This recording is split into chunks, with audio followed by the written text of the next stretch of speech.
Broadcasting across Australia on Dare Media Group radio stations, this is the Sportcat Show, uncovering secret chapters, strange encounters, and the occasional technical mishap. Cross your fingers, there's no technical mishaps tonight. Hello, everybody, and welcome to the Sportcat Show, formerly known as the Paranormal Guys. We are live on Dare Talk Radio, Australia, Radio X Country in Australia. Welcome. And of course, on YouTube, you can come over and find us under the Sportcat Shows. Join the chat. We got Chris over here already. And then we have Jen. We have the wonderful and beautiful Jen. She's here. So we've got a special treat for you tonight. We've got, we've been interviewing authors for a little bit now, but we've got an author that's from the Appalachia, and he's got ex-military time, but don't ask him about his top secret squirrel stuff. So Shawn has written a series of books, and you know what? Let's just bring him out to talk about it. Hey, well, no, wrong button. No. See, I told you the button's going to get me. All right, let me move that there. Welcome, Shawn. Tell us I apologize about that. It's just a way to keep your heart rate up.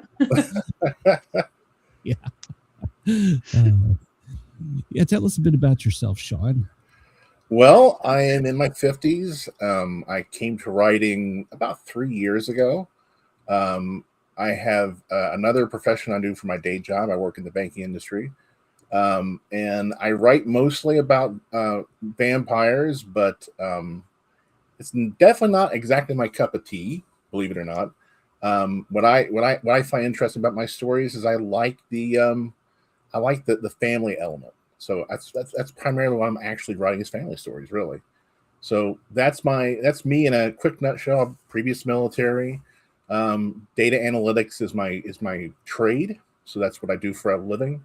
And I try to bring some detail to my writing as well. So that's me in a quick nutshell. Okay. What brought you to vampires? You said it wasn't your cup of tea, but... Oh, gosh, no. So one of my hobbies is I'm a computer gamer. And I played a game called Skyrim. And I love that game. Oh, yeah. So the best NPC is Serana. And I was kind of taken aback by the character because it's well written. It's great dialogue, and she's easily the best character in the game. And I hated vampires previous to that. I thought they were tropes and horror, just really silly things I found no interest in. And she was very interesting.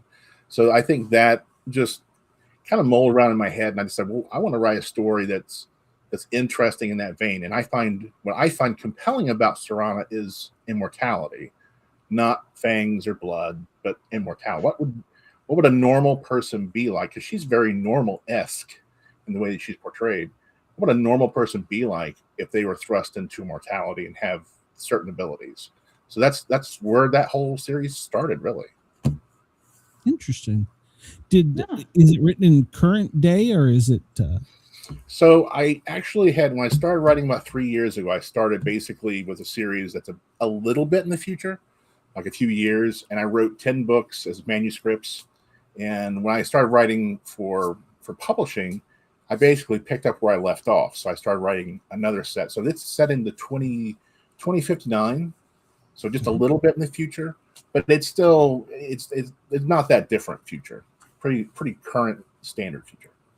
Got you. Go ahead, Jen. Sorry. Oh no, I was just gonna say. So your vampires, I'm assuming, are bad guys. They don't glitter. They don't glitter. No, so the purpose of my vampires is kind of like this. It's a small town in Texas. The entire town is either vampiric or it's related to them in some way. So it's a garden essentially for them to reproduce, for them to live and to live normal lives. So the clans that live there don't want to be found. They don't want to be known. They just want to live normally. And so these are normal-esque people who are trying to live with abnormal lives, abnormal abilities. So it's kind of like an interesting angle. I like that. So imagine your grandmother is she likes to bake cake, she goes to church, she's really sweet, but she's 1,200 years old. And she's lived every possible life that she could live. That's just her life now. But 800 years ago, she was doing something very different. So that kind of thing. Interesting. Yeah. You could write a lot of history. Yeah, you could create a lot of. Well, I mean, it's in the future, so our day and age would be history. Mm-hmm. So I went to college for history. I studied military history in college, and so one of my biggest loves is history. So I try to blend a lot of historical figures, a lot of historical moments with these characters. These are characters who've been Roman centurions. They've been, one character was, a lover of Napoleon. People who've had either direct access to history or who've been players in it. So I love interweaving like history with the future as well. I think that's just that gets my warm heart going, is the history. So is there any historical era that you really just enjoy and you just keep wanting to go back to it? I don't know. I try to keep all my characters focused on the future. So, but there is I separate my clans in different themes. So my Aqua clan is all focused on creating families, and they're kind of the wholesome vampire clan, where the Gray are more of the genesis of the Spartan culture. So they're a warlike culture. They when I write for the Gray, I'm typically writing Greek history or Middle Eastern history when we're talking about Persia. So then when we're talking about the Gray, so we delve into a lot of that. So them being very reclusive, do they go and like sneak into villages and drink humans' bloods, or do they donated blood or animals? Or that's one of the things I hate about vampires. So one of the things that I did was I decided that the vampire myth that we see in movies is one clan. So that's one clan of a bigger race. So the other races feed differently. They have different ways of feeding. They have different purposes. There's one clan that feeds on other vampires, so they're prey. So vampires are prey to other vampires. Interesting. So they're more diverse. And I also decided that at the time of the start of these books, that vampirism was basically on the decline. So there's very, very few left. Many of the clans have went extinct. So that's what the purpose of Medford is. It's a garden for them to keep their race alive. So kind of like that sanctuary. Mm-hmm. Now, I was going to say, you said you created, but how much of it was your characters just sort of taking the wheel and going on their own journey? And then you said you were along for the ride. I'm along for the ride just like everybody else. I'm wanting to know what's going to happen in the next book as much as anybody else. My wife laughs at me incessantly because she's like, well, you wrote the series. You know what's going to happen. I'm like, no, I don't. Yeah. So it's definitely along for the ride with these books. Nice. Now, you talked about the one clan. Is there still like a good section and a bad section? I mean, oh yeah, yeah. Okay. I decided the way that I wanted each clan to represent like a point on a moral compass. So what I did was each clan has a call, which is basically almost an uncontrollable urge to do something. They're drawn uncontrollably to do something. With the Aqua, which is usually what I focus on a lot in the series, which the first two books here are both Aqua books. They're focused on building big families, large insular families that are really tight. They're all focused on they're the lovey-dovey, gooey, loving vampires. So they're one way. They're kind of hated by the other clans. The Gray are more warlike, and there's a lot more politics going on with the Gray. There's a lot more backstabbing, power grabbing, more interest in the acquisition of things and abilities than, say, with the Aqua, which is basically one big family. And then with the other clans, there are other elements. I have one clan that doesn't feed on humanity. They're all parasites, but the Emerald are a clan that feeds off nature. They're also healers. So, people who read the books always love the Emeralds because the idea is that you could regenerate yourself, stay young by yourself, control your body and heal your body through your abilities. But each clan has positives and negatives, so they're offset. So they have their own massive negatives. So when you started writing, were your thoughts well, other people have written vampire books. I don't think that there's any original tropes out there, but you're writing it from a different angle. And, everybody focuses on those different things. It sounds like you focused on something that was more clan-based, more character development, more ingrained history. Yeah, the driving force behind the series really is, what would immortality do to you and me? What would it do to my neighbor to my cousin Larry? What would it do to the barber? How would you function after 4,000 years? Would you still get bored? I mean, like, you would have done everything. You would have seen everything. So imagine. So what I find intellectually interesting is, how does that affect a human being? I know in my 50s, I view life very different than I viewed him in my 20s. And so that's the amazing part is imagine if I still had a young body, the old person's trope.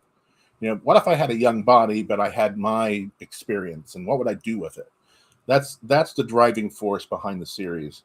I've reached middle age, so I now have a body that doesn't work half the time. So it's what would it be like if it did? So, but at least I try to make it as realistic as possible. I want real characters dealing with abnormal, unusual things, but I want them to be real. I want you to see your neighbor in those characters. So, even though we're writing this, at what point does it shift from being our story to being we're writing for a reader? Oh, I don't know if I have enough readers I can answer that question. I know that it definitely shifts from being, hey, this is my idea and this is a cool concept that came. Let's see what happens with this, to being a life of its own. Like, I have family members, my wife, my daughter, who are just like, you cannot touch that character. That's a special character. I love them together. They're a couple. You're not going to mess with that. There's definitely an element when the audience gets the pitchforks out and says, no, you're not going to mess with Nancy. You're not going to mess with, Bert. You're not going to mess with Lily. It's like, okay. We're going to come after you with pitchforks.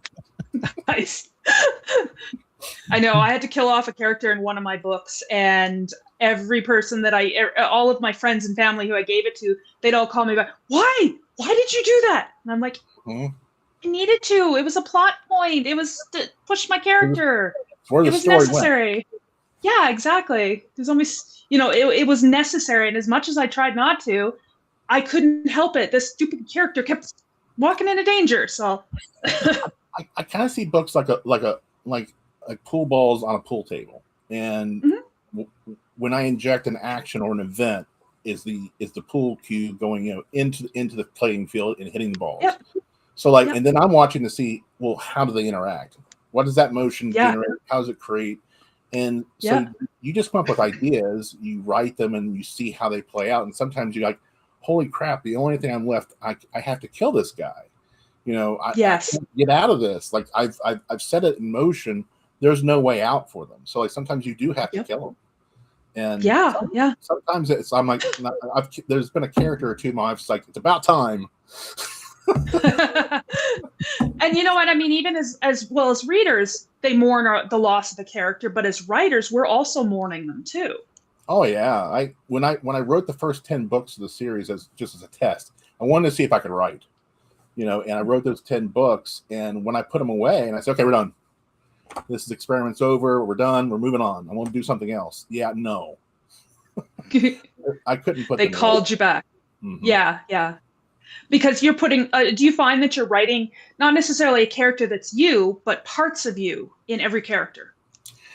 I try never to write me, but there's one character I wrote that I'm like, okay, I'm going to get some inner therapy in, and I'm going to make this character have some of my neuroses, and I let that kind of drive that character. So that was fun, and also, of course, my wife saw it immediately. She's like, "Oh, that's you." But like, it's a fun thing to do. I try to keep, just for other purposes. I don't want my friends and family to go, "Why did you write about me?" But so I try never to do that. Mm-hmm.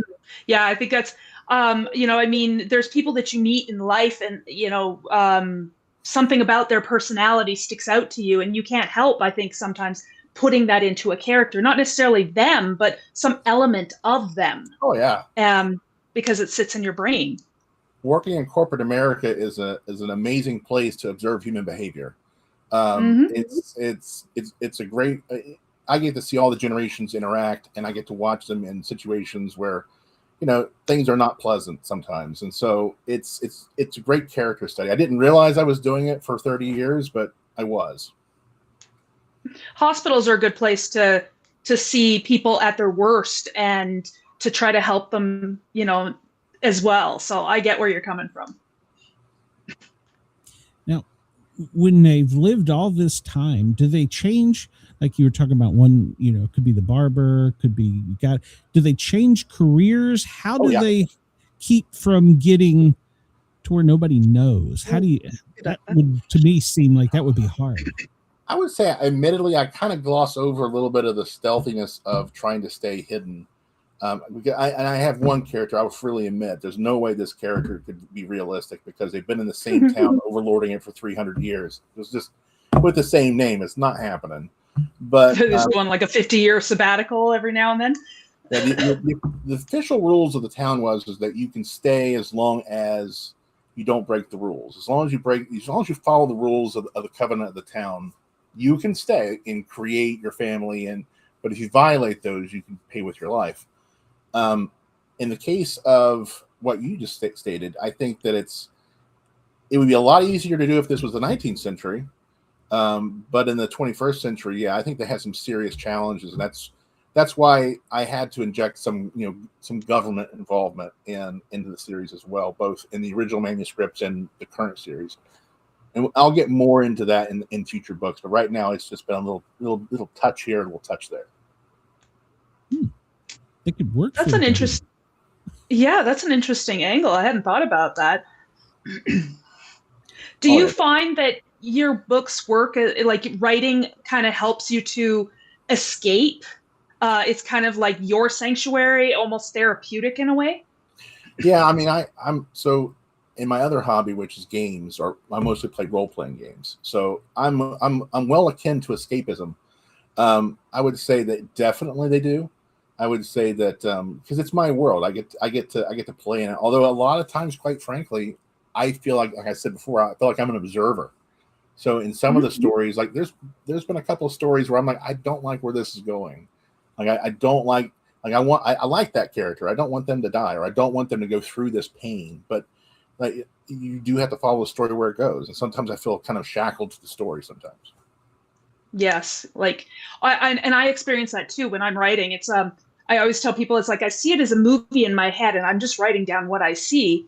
And then I've told this story before, but a lot of times I'll get to a point where I don't know what's happened. I don't know what's going to happen. I've set it up. My characters are here. And then I'm like, wow, I didn't know that was going to happen. It'll take me off on a train. If I don't like where it goes, I can rewind and it goes on a different track. I've almost given up trying to plan books because it's like I literally planned, right, okay, I'm going to write this military thriller book.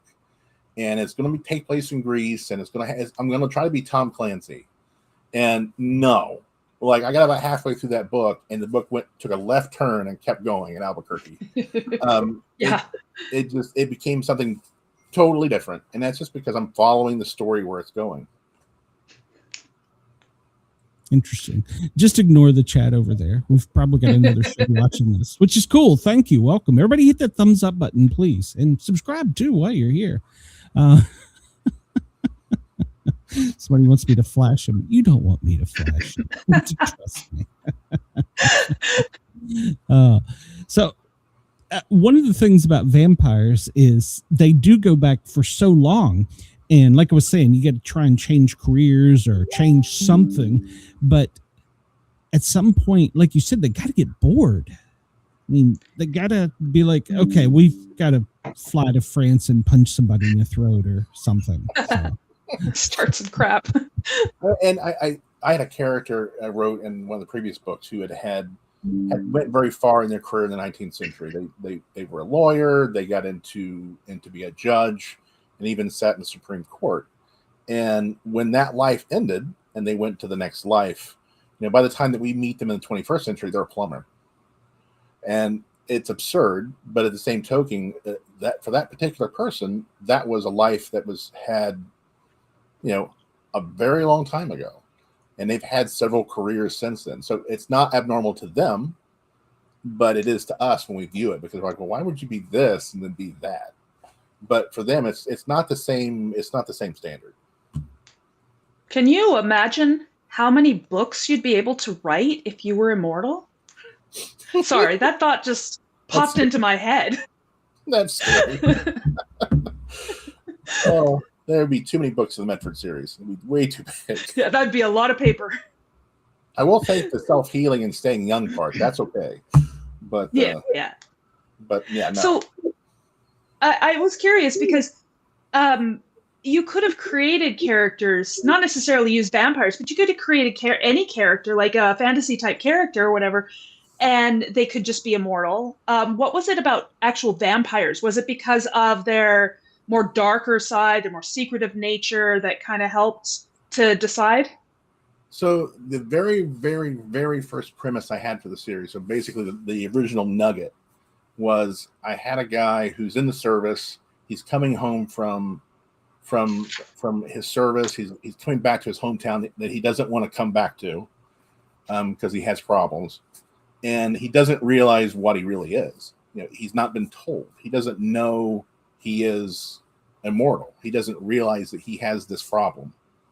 He knows he's abnormal. He knows he has issues. He doesn't know what he is. And that's what drew me in. I'm like, oh, that's cool. I totally want to go with that and go on his voyage of discovery. Like, his mom doesn't tell him what he really is. And he comes home and finds it in the worst way possible.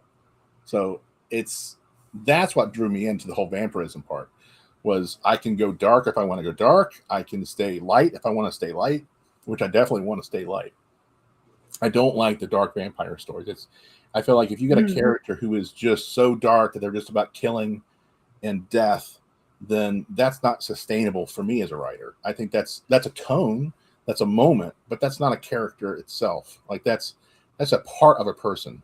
A human being can be both truly evil and be good. It's what they choose today to be. So I wanted to display that with my characters and have wide-ranging moral compasses. And so vampires let me do that. Okay. You said superpowers. What kind of superpowers do they have? So in the case of the emeralds, they can they're healers. So they can look inside the body and see issues. So they can affect their own bodies. They can change their age. They can change their hair color. They can change their body shape, size. For the aqua, they live in a mental world, so they can link with you and share their memory. So it's like being virtual VR, but from a parasite. So you can live in a memory with their ability, but you can also kill that way. And then that also is part of the intimacy of their clan, of how, when they mate, that's part of the process of merging two individuals. So they have very long-lasting relationships, but they're also the weakest of all the clans, the weakest in the abilities and the weakest in the least liked of clans. So they're more hunted, they have more problems, but they're more insular, and they're the friendly, happy vampires. Now, you were saying he came home and found out his powers. So they're not bored and automatically know their powers? No, I when they're born, so there's I think we're up to like 15 books in the series, so only 4 have been published. But essentially, most of them come to it through their parentage, so that they inherit it from their mom and dad, but they don't really obtain their abilities until their adolescence. So 16, 17, 18, maybe even into the late 20s and 30s, even for some, when those things will start to manifest. So for a lot of them, it's an adult life type of discovery. So is it guaranteed that whatever abilities their parents have, that they will inherit those, or is there any cross abilities and they have to leave their clan? Oh, I create all kinds of layers to that one. Essentially, there are what I call founders. That's the original vampires that were created 4,000 years ago.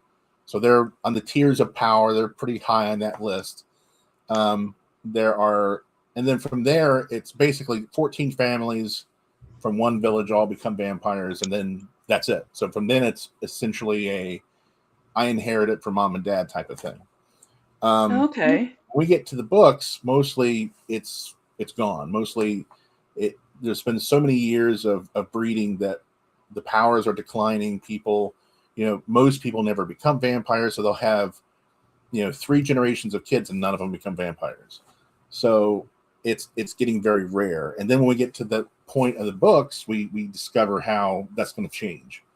By the time we get to the published books, there's a lot more of them, and they're a lot easier for them to be created in multiple ways. So how in your story, so like if we look at the lore of how vampires are created, do you stick with the lore on that, or do you have a different method? I went with a kind of what some might call cheesy.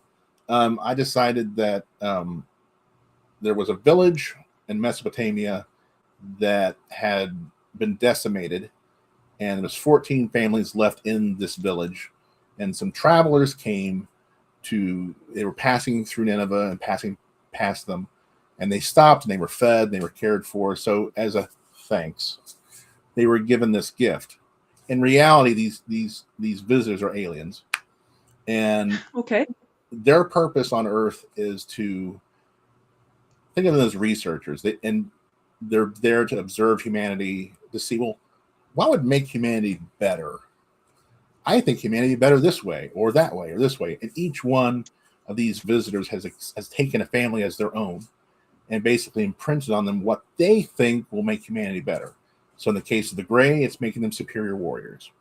In the case of the aqua, I think it would be to make them superior families, like more stronger families that stay together better, that kind of thing. So each of the 14 points are 14 different concepts the aliens had for how to make humanity better. And so we still have the aliens in the current books. Yeah, they're still there. Oh, okay. So do they, along with establishing these different clans, I suppose, do they also have their own traditions and belief systems? Very much so. Cool. So yeah, and so some are religious, some are not. And some of the I call them visitors. Some of the visitors are very active, some of them are not. So I vary it based upon how I see that particular visitor and the purpose for that visitor. And the visitors are the ones that established them 4,000 years ago. Oh. Mostly it's a competition between themselves. I think I know how to solve humanity's problems. Here's how I think we should do it. And they're long-lived life forms. They're seeing what happens over thousands of years. So would you classify your series as more sci-fi, more fantasy, or what genre? Because it sounds like it's a bunch of a lot of different genres. I try to stay away from the alien part as much as possible. I want the reader to see the aliens mostly just as family, which is after 4,000 years they really are. So I want them to kind of like almost forget that they're aliens a little bit. But I would say it's definitely fantasy. And honestly, some of my characters don't even like being called vampires. They like being called immortals. And it's just because I'm trying to show the diversity of thought. Some people are going to embrace that lifestyle. And I have a former pharaoh who's very feared and hated in the community, but she's went through a lot of life, 4,000 years of life. she's a founder, and so she is, she's hated, she's reviled, she's respected, and essentially, yeah. So just a lot of, I would say, a big world full of lore, huge world of lore. You said something earlier that scared me. Till death do you part. That's a long time if you're a vampire. I love Mrs. Sportcat. Don't get me wrong, but 2,000 years? No. I'd definitely be throat punched. So, but that's a great point, because it brings out the better question of immortality. We look at life as a 40, 60-year process. They're looking at it in hundreds, if not thousands of years. So for some of these clans, like the Emeralds, they're just like, there's no way we're staying together that long. So it's all very temporary. Everything's temporary to them. Where the Aqua are like, nope, we're life partners. That's 4,000 years or 40 years or 4 years. We're life partners. So I wonder if do they have like really long engagements just to make sure that they're definitely want to stay with this person? No, the ones that in Sons and Daughters, we kind of see teen courtship a little bit. We see young vampires figuring out what they're doing. And I think it evolves pretty much the same way for them, but we're talking about people who live for thousands of years. So this is a cycle they may go through dozens and dozens and dozens of times, because they're going to lose people normally. They're going to have war, famine, disease, all kinds of things that will take people out. So they might go through 7, 10, 15, 20 partners. In a lifetime. If you're living for 4,000 years, you're going to have children you can't remember. Because imagine how many children they'd have. Yeah. And what kind and then would their children be immortal? So imagine for a moment you have, like, I have a character who's Nancy. She's from 1066. So she was a human in and around that time frame, and she's still alive. And she has a daughter who was born, who's basically my age. From my time period, I was born in the 70s. So she's born in the 70s, and her daughter is her daughter's now, when the book takes place, is in her 40s. So that brings a great question. What kind of relationship were you going to have if you are 1,000 years old and you've got 100 lines of grandkids, like your great grandchild who's living while you're living? Are you going to have a relationship with them? Are you going to know them? Are you going to care? Like, and just all kinds. And you of said that. Oh, sorry. No, you're fine. Go ahead. I was going to say, and then you said some of the kids that are born are not immortal. So then you would see them grow and eventually pass. Yes. And so like with the Aqua, when the books start, there was at one point we only had 2 or 3 existing. So it's basically Nancy and what is her granddaughter, essentially. And we see that clan grow out and get bigger. But yeah, you could literally be 1,000, 2,000, 3,000, 4,000 years old. The places that you can go in this is just endless for me as a writer. So I find that fun. Yeah. So would they live literally forever? Like 5 billion years, they say the sun's going to turn into a red giant and swallow our planet. I find the term immortal for these characters to be kind of like in quotes. So like in the case, so like if aliens allowed this to happen to help create this, they're going to have limits too. So they're not perfect. So they could, through their abilities and their knowledge, they're extending human life, but that has limits. So for the founders, when we start with this series, basically we're the founders are ending the end of their life. So they're promised 4,000 years. Most of them are gone. There's only just a few left. So those founders are at the end of their days. And we now see that second and third and fourth generations that are in a different place. Okay, so immortal has its limits. Yeah, it's immortal from our perspective, from a human perspective, but from an alien perspective that lives millions of years versus, say, this vampire race that lives for 4,000 years. The aliens wouldn't call it immortal, but if for a human who lives 30 to 60 to 70, yeah, it's immortal. There's a lot you can do in 4,000 years. Oh yeah, and screw up. Yeah. Do they look at the aliens like gods? No, and I want to make that very clear, both from both sides of that coin. I think that it would be easy to do that, especially in different eras. But the aliens in my books basically believe in a certain level of separation. So up until recently, they've not been interacting, and so they kind of like think of the first 4,000 years as a testing period. That testing period is over, so they're starting a new one. So now we're in that period where they're interacting a lot, but they're going to go away again to see how their changes take effect. They're making some adjustments. How did that work out? Let's see what happens. Interesting. Did they stay gone for the entire 4,000 year period, or did they? They had, well, and it depends on the visitor. It depends on which ones are staying by the rules and which ones are breaking them. I had one visitor who basically went native and decided that no, this is where they're going to hang out permanently. And so they're doing what they want to do, how they want to do it. I have another visitor who's basically, I see them as kind of like a mental rule breaker who, if there's a rule that they haven't broken, then they're not trying hard enough. So they're gonna break every rule they possibly can to have fun. They're kind of like basically an evil genie, I think is how I described her. Because she wants to see how bad things can get and how much she can screw up. And then there's more, really, hard button characters who are visitors who are trying to do their thing. Do you have any characters that you really either just really love and that you can empathize with them, or do you have some that you just really hate and you wish you could kill them off, but you just can't yet? Like, it's just not working out. I've had both. I had a character I wrote that I really loved. Her name was Anne, and I had intended, okay, Anne's going to be the adult in the room for a male character. They're going to hook up, and it's going to be great. And my wife is reading the book, and she's like, I can't stand Anne. What are you telling her?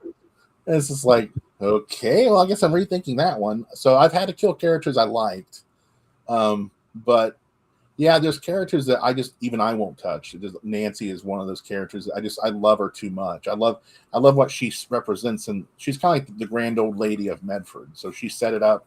She's the genesis of this whole town. So she's kind of the grand old lady. She's the person people both fear, respect, and admire a little bit. And she's no longer leading her clan. She's now kind of in the sideline. So I see her as retired and doing her thing, but she's still going to live for thousands of more years. But so yeah, I can't touch Nancy.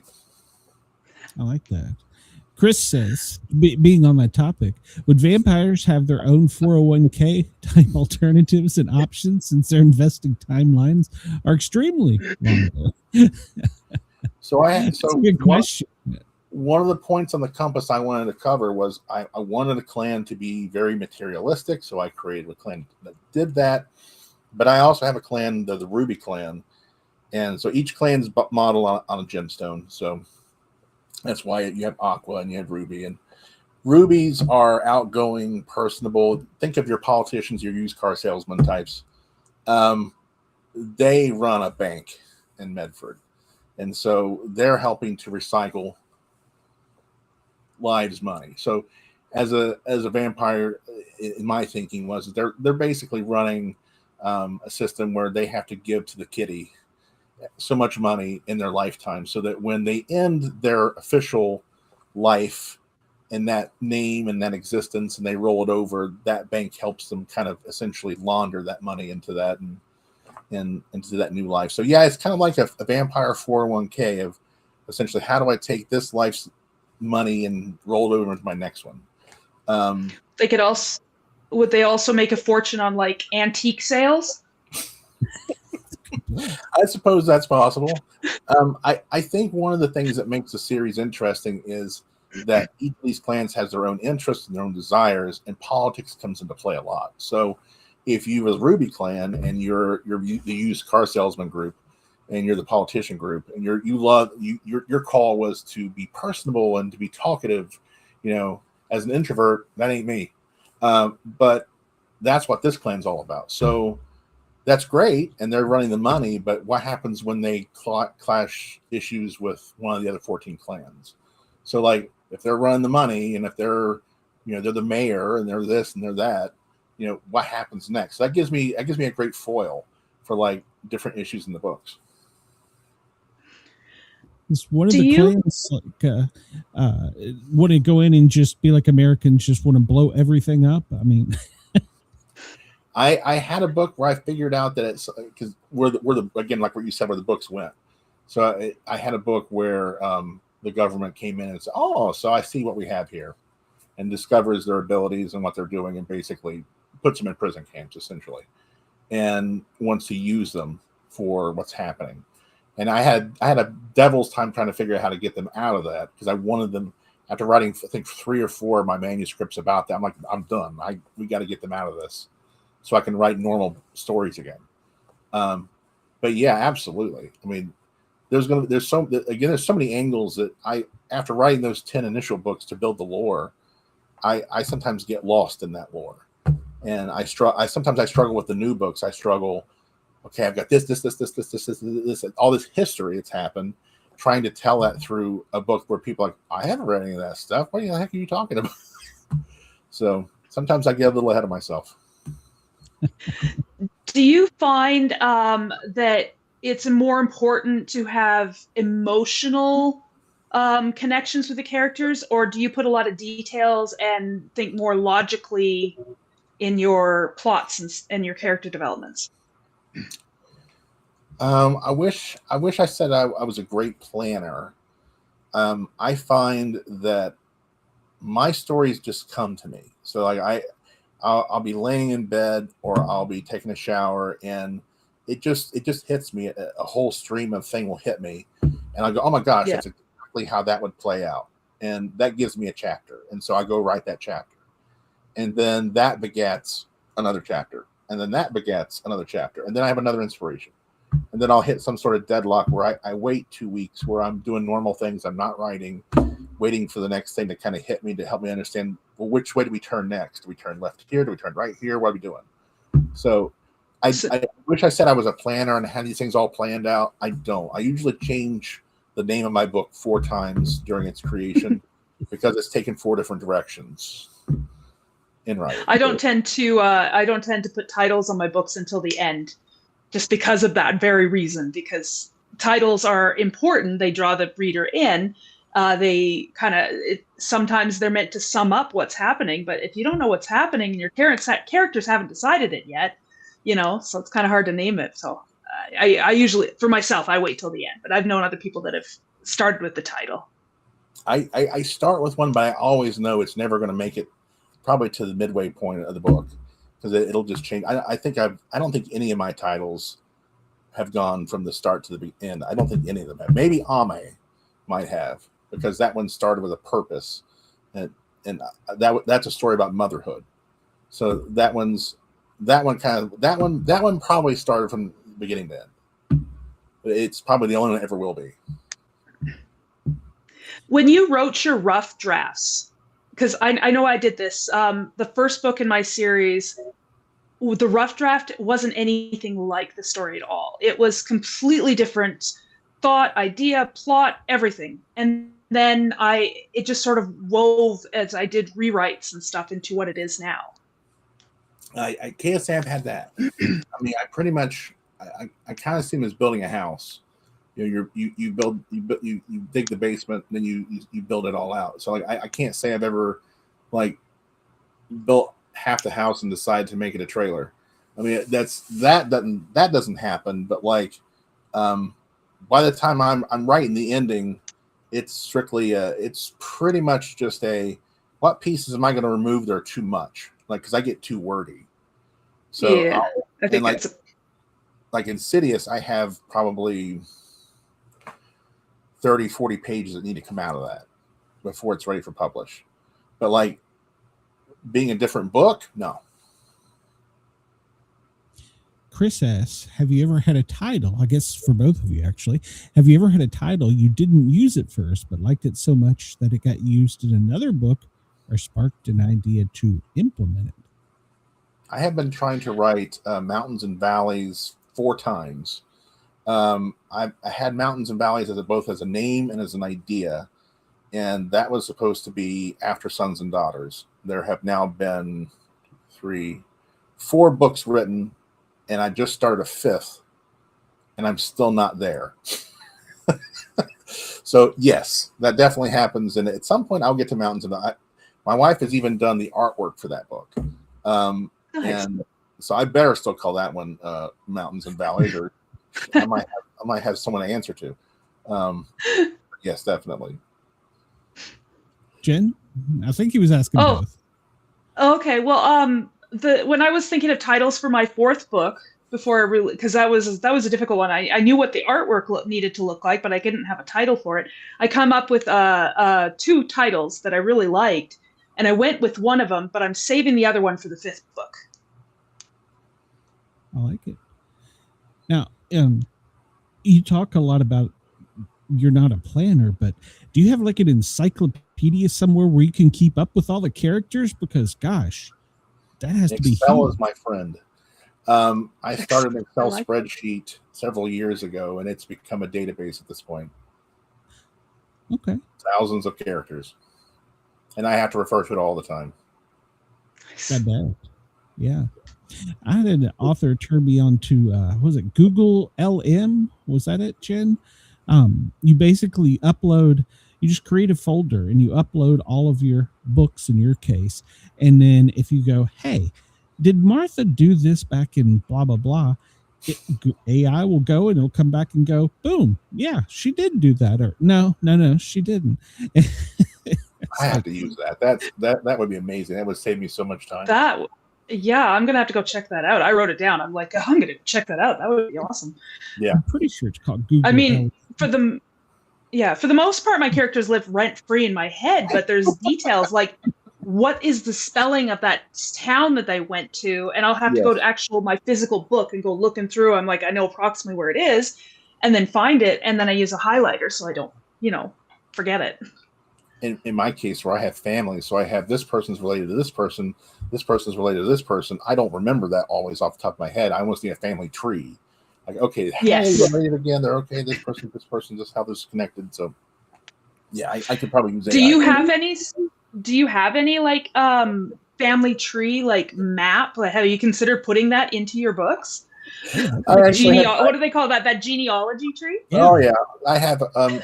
So I had a brother-in-law who's just like, dude, I need a roadmap here for this thing because you got characters. This person's connected to here. I need to know who this family is because like I can't tell like heads or tails of is this the mom, is this the grandmother? Because they're all physically the same age. So like most of them are rocking 20-year-old bodies, but they're 100 years old, 30 years old, 40 years old, 1,000 years old, 4,000 years old. So you can't use the description to tell you how old a person is. So, yeah, I actually drew up a family tree for one of the books. I'm going to do a revision on some of these to add artwork and to add a family tree into one of them. It's called Notebook LM, and it's a Google product. Notebook LM. Notebook LN. I'm going to write that down. Sadly enough, I use it for sports. Well, I've got my book in there, but I dump all of the 2026 baseball season times when they're playing and stuff, and I just ask AI. I don't know. Sorry, I digress. I'll shut up. I think it's a great idea. I'm gonna have to look into that because I could definitely use it. Yeah, he turned me onto it, and I think he'd written like 5 or 6, and he's like, yeah, I couldn't remember all this. He's like, it's perfect. He said, put it in a PDF file and you just go in and if you're like the real nerd like me, it will actually generate a podcast about whatever you put in. Audio podcast? How does that work? It makes a live show, well, not a live show, but it makes an audio file that you can use. It's an AI voice, and it sounds just like 2 people talking, just like us, the 3 of us talking. It's the craziest thing. Yeah, I did it on sports, and the man and woman were arguing about which team to like. He says, Chris says, I'm waiting to have Jen to have a book titled Insane Ramblings of Chris and What Has Glenn Gotten Me Into. It's probably true. So. Just guilt by association at this point. Shawn, do they ever convert anyone, or is that taboo? So yes, one of the more evil clans that I created was the Obsidians, and one of their so I patterned them off of a North American bird called a cowbird, and cowbirds don't raise their young. They lay their eggs in other birds' nests so that those birds will raise the young, and when they hatch, they basically will starve out the other birds. So they're parasitic to another level. So I decided that that's what these vampires do. They infect another clan's children and use them to make them obsidian, essentially. So yes, there is a little bit of that going on, and that's kind of the whole point of Insidious, is the insidious nature. Good fitting name. Do they get, like, I'll use the word civilians, somebody outside the clan? Do they ever bring anybody, like, okay, or like President Trump, we want to make him a vampire? God forbid. How would you go about doing that? I mean, do they go tell them, hey, I'm going to make you live forever, or do they go, gotcha? Well, in Hope's Choice, I introduced readers to the whole series by a woman is in a relationship with one of the Aquas, does not know anything about what they are, and they basically go to Medford to kind of, she knows he's keeping secrets from her, so she goes to Medford to kind of figure out what is his deal. And that's when she goes to her, basically her interview, where she's interviewed by the family for her, the prospect of her joining the family. And so that book is about her choice of, do I go with these weirdos, or do I go back to my normal life? And so that's what that whole book's about. And so yes, they definitely do. It depends on the clan and how some of them have, again, different points on a compass. So some of those clans are very insular. They don't like matching between other clans. They don't like that. Some of them are like, we don't care. Some of them don't even want to take mates that are other vampires. They believe that's just not, that doesn't work. Like, for the reasons that you pointed out, I mean, do you really want to be married to this person for 4,000 years? And so they would take, some of the clans have what I call thralls, which are people that they control. So in some cases they would use a thrall. In some cases they would have a normal relationship with a normal human. So most of the town falls in one of two brackets. They fall into the vampire bracket, or they're humans who know about what's going on, but because they're basically family members of other clans. So they know what's going on, but they'll keep the secret for the purposes of the family. And you said that the immortality doesn't start until, like, it becomes active at a certain point. The way it works is most of them don't become until they're an adult. So then they'll inherit their abilities. So like then they'll become stronger physically. They will. There's a whole gimmick with the eyes and being able to see different colors and understand that's an aqua, that's a ruby, that's a this, just by looking at the eyes and seeing that color reflected from their signet. Okay. But those things don't manifest until they're adults. And while depending on their distance from a founder, so like if I have a person who is, the founder is their great, 25 greats between them and the founder, and there's so many humans in between that, then that genetic pool has been diluted so much that person might only live for 300 years or 250 years. So they're not immortal-isk, and they're weaker vampires. But then we have also ones who are much stronger because they're either founders themselves or the children of founders. The reason I was asking is because you said that they don't age. I can't imagine I can't imagine a toddler being immortal. Oh yeah, no, like so the way and it varies by clan. There's a bunch of diversity in how the clans age and how they manage their age. But your typical Medford vampire ages like everybody else. The difference is when they hit puberty or when they hit adulthood, they're going to gain some abilities. And when they hit about 50 or 60, the urge to revert will take place, where they need to take a life. And that's how they revert. So if they take another life, they can revert back to a younger age. So different clans have different rules. So like the Emeralds don't need any of that. The Emeralds can simply just essentially stay young forever. But the Aquas can. The Aquas need to take a life when they hit 60 or 65.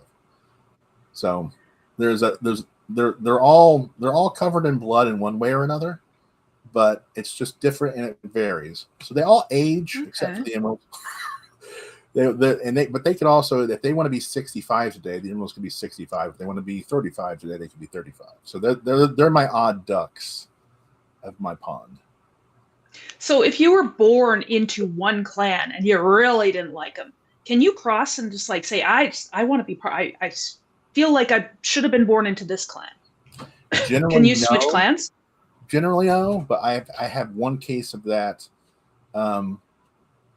But they need the help of a founder or a visitor to be able to do that. So that's something outside the vampire's capability. So I have an Emerald who wanted to have a real, like, long-lasting relationship and doesn't believe in the temporary Emerald types of relationships. And she falls in love with an Aqua. So she wants clans. Is there a hopping on point? I mean, or is each book kind of independent, or how does that? No, the Hope's Choice is the first book in the series. So for a new reader, you need to start with Hope's Choice. They're progressive. You should read them in the order they are. They are a little wonky in that we do 2 books that are, book 1 covers Hope and covers introducing you to the world of Medford. Book 2 is kind of like her coming out party. And then book 3, we go back in time. So book 3, we're going to go back to before Hope arrives, and we're going to start following the Gray Clan for a couple of books. So we go back to the past. We kind of see some things that happened that we didn't see in Hope's Choice to get more clarity about what's going on in Medford. And then for book 5, we go to the Emeralds with Insidious, and we kind of come back to the current timeline. Okay. How far apart are them? Because I can't imagine, like, if their generation, like if their offspring live for like hundreds to thousands of years, then they'd have to take up a lot of space for living area and stuff. Are they fairly spread out? They are starting to become so, because again, when my manuscripts started, they were a dying race. So there were not many of them at all. There was just dozens of them when we get to the start. Now when we get to this series, there's hundreds of them. So Medford's starting to get a little crowded, and some people are leaving and moving on. So I do have some books that take place outside of Medford. Okay. But yes. So, but when the series first started, it was basically just a small handful of survivors. If somebody in, like, let's say our Australian audience wants to get your stuff, is it on Amazon? Where can they get your stuff? And also, how can, if anybody wanted to get in touch with you, what's a good way to get in touch with you? If you like that kind of thing. Some people don't. I would love feedback, honestly. So my only place to buy books is Amazon. So if you look up my name, Shawn McDonie, on Amazon, you should find my series pretty easily. I'm also on Facebook. So if you wanted to come, I'm pretty regularly talking out there. So if you want to ask me a question, or if you want to contact me, tell me how silly these vampires are, I'd be more than happy to listen. And I'd love feedback. Even if you hate the series and you think it's complete garbage, I'd love to know why. Because that helps me write better books. I'm sure Medford's not the last series I will write. I'll probably write more things, especially when I retire one day. I'm going to want to write other things. So everything helps me learn. This is kind of like my undergrad for writing. I almost think of it as learning how to write, how to tell good stories. So I would love feedback. Okay, very good. And you said you do have more books coming out. So hopefully Jen wasn't too harsh on you. I told you she was the bad guy. No, you guys are great. Yes, I'm terrible. I'm so scary and mean. She does have the red hair. But Shawn, would you be wanting to ever come back and visit us again and tell us some more about this stuff? Absolutely. I love my time here. Thank you. Thank you so much for having me. And I would love to come back. Okay. Very good. Well, I will put everything in the show notes for everybody who's listening on audio, probably tomorrow. It's going to be late tonight, but probably tomorrow, and they can get in touch with you and find out all the details. But Shawn, thank you very much. I really appreciate you giving us an hour of your time. Thank you. All right. Well, you try and stay warm up there in the cold north. I'm suffering from pollen down here in Atlanta, in Knoxville. So try and stay warm, and we will talk to you soon. All right. Take care. All right. Bye-bye. I love when we get somebody who's come on and they're like, okay, I don't know. And I always make them like, Jen's the bad guy. Yes. No, I can be a bad guy. I mean, my kids will say I spoil all their fun. So, I mean, I guess apparently I can be a bad guy.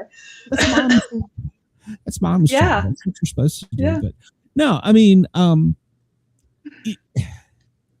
when somebody comes on and they've not done a lot of shows or something, it's really nice to feel like that they had a good time. So and it's scary too, right? It's scary if you've not done it before, because you're not sure what they're going to ask. You're not sure what to say. You're not sure, how many people are going to be watching you, and but I had so many questions about his stories. Like, they sounded really interesting.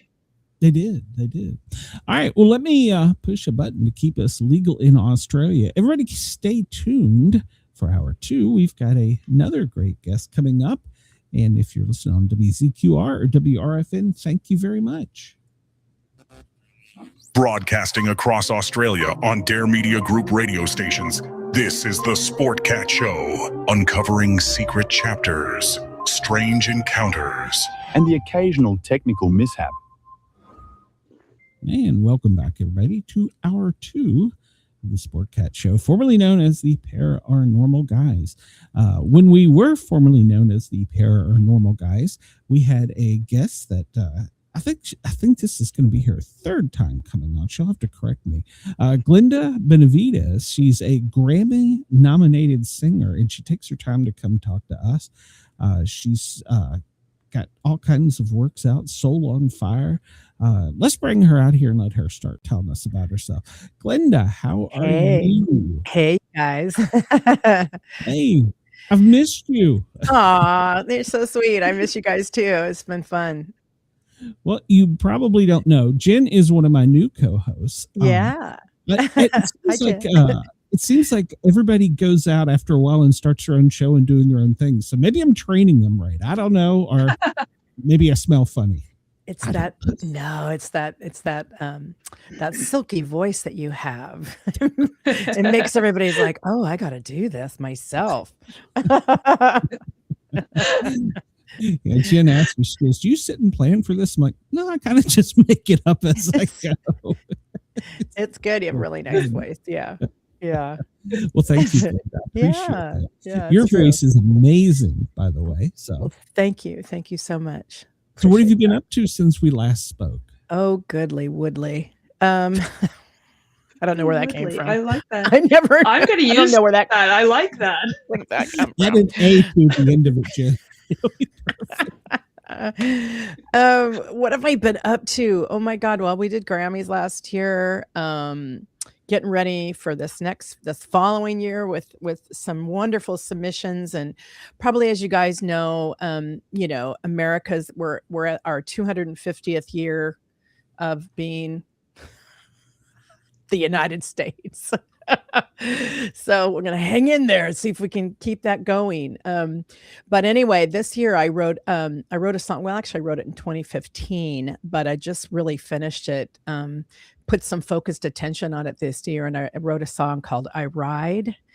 And what had happened was I was going back and forth to Boston to work with my writing partner, Jean. And I hadn't done much research, you guys. And I was like, hey, there's Concord and Lexington, and I should probably check that out. So I would do my day journeys, pop on over, check it out, and went, oh my goodness, the North Bridge. And then you start finding out all this history. And, we've all heard about, Paul Revere's Midnight Ride, well, there's 2 other guys that rode with him. And, they all took separate routes. And I think it was Doss and Prescott.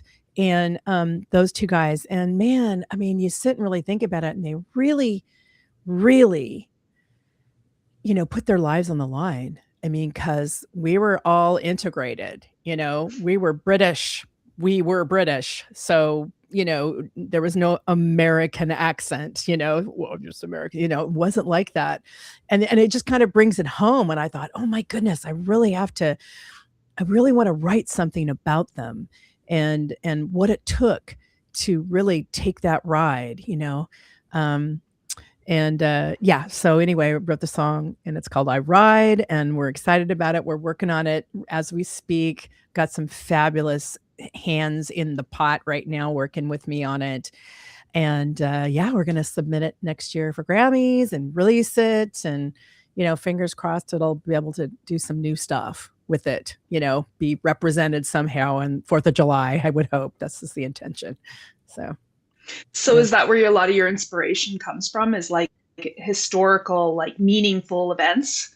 No, not necessarily. Meaningful, yes. Historical, not so much. I was just, I don't know. I think I was so immersed, back in Boston and stuff like that, and the East Coast. And you feel the soil when you're there, and it was just amazing. I had to write it, it was like, these people are really important. Let's really talk about it. And my question to myself was, how do I talk about it in a cool way? Because we are in the 21st century, it's like, who wants to hear about Paul Ride? Short attention spans. Right. Right. I think I've got a winner, and I'm really excited about it. And it really, really reflects what we're feeling right now as a country, as humans, and really trying to get back to what does it mean and what does it take to be courageous? What does it take to have clarity, courage, confidence, commitment, and community? Like, what does it take? They really have that. To allow ourselves to stop labeling things, just really if we can just rise above all that. And I think that's kind of what it stands for, inside the story. So yeah, I can't wait to share it with you guys once it's finished. So. I can't wait either. Yeah. How do you get all that in just a short, I want to say a short story, but it is really a short story. It is. It is. I don't know. I don't know how that happened. I was just like, oh my God, how am I going to write this? And sometimes things just come to me. I don't know how it happens. I mean, I'm thinking back now, how did that happen? How did I write that? Like lines like, a voice in the darkness, feel the damp river fog, gloom of the light, who will be the first to fall? I don't know who will be the first to fall, right? So I said, blood on your coat, red, blue at your throat, brothers like dusk, we stand one and all, we all stand one and all. So anyway, it kind of goes like that. I don't know. It just came. I saw the whole battlefield and the whole thing, and the red coats and the blue coats, and that kind of thing. So I don't know. It just happened. How much of your inspiration, like when you get an idea, how much of it is like spontaneous like that? Sometimes it is, sometimes it's not. Like sometimes I go, okay, I'm going to create this song with this intention, or this topic, and then some like that. I was just immersing myself in, the environment, the culture, going through the museums, and just like really being there and going, what did it feel like to be an American back then? Like, or a budding American, someone that's actually wanting, which I think is pretty hilarious. We stop the taxing. we're still taxing, it's like, it's a different king. So anyway, I just thought that would be, I wanted to really elicit that pride and honor from a really positive place, of feeling good about who you are, what you want, and what you're standing for. Hopefully that will inspire people to stand for what's important to them too. I mean, it can be anything. So yeah. Mm-hmm. Yeah. Have you worked with any body that you can tell, you may be top secret, to put this all together? I mean, either on instruments or backup or. Yeah. I was introduced to a woman named Scarlett, who is a violinist, and she got her start with Bob Dylan, and I think she still works with him. So she's on the track, and I was really delightfully surprised, because this is I think it's kind of an interesting story, where I thought, gosh, I need a real violinist, like a human, and I reached out to a buddy of mine. I thought, I'm gonna ask Chris. Chris is down in LA, and Chris is from the British Isles. And I thought, that's kind of spooky, right? American British, right? And then I was like, and then it's like, hey, Chris, do you know of anybody that could play violin? He goes, actually, I do. There's a woman named Scarlett. So I sent Scarlett the song and the information as a demo, and she goes, wow. She sent me right back. She goes, wow. She goes, this is the song of the century. And I was like, oh my God, if she's saying that, I mean, I was just like, I was blown away. Right. So that made me feel so good. So she's done it. And I've got Josh from Nora Jones's camp. He's playing guitar, and that's some fun tidbits there. Fabulous humans. An eclectic group. Yeah, absolutely. Yeah. Did you feel like the ringleader of all this? Ringleader. Just the host. Just the host.